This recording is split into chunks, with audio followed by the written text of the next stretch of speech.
طيب خلينا نخلي وقت عشان نقدر نبني الهاي.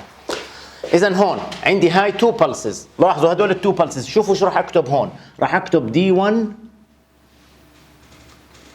ودي 4 لانه هدول هم التو دايودز اللي كانوا في اي ستيت. ايش التعبير العلمي اللي استعملناه؟ كوندكتنج، كانوا كوندكتنج، وهدول كانوا دي 2 دي 3 بستيت هاي من هون. هذا اعطاني 2 بلسز لانه هي تعريف البلس نمبر، هو عدد البلسز في الاوتبوت خلال 1 بيريود اوف ذا انبوت. هي الانبوت الاحمر اللي هو هون جاي بين هدول الاثنين. الاوتبوت طلع معي له بلس وبلس ثانيه. انا كنت بتمنى انه الدي سي يكون بروبر دي سي، بس هذا ما توفر لي هون. تمام واضح؟ شو كنت بتمنى هذا يطلع معي شكله خط مستقيم، بس ما في، هذا it doesn't do it. اللي بيعمل فلترنج بعدين هو اللود بشيل منه الاي سي. واحنا اتفقنا انه هاي الويف فورم زي ما رسمنا هون، هاي الويف فورم هي خليط من اي سي ودي سي. ما بقدر اقول هاي الويف فورم منها اي سي ولا بقدر اقول عنها دي سي بس، مش هيك؟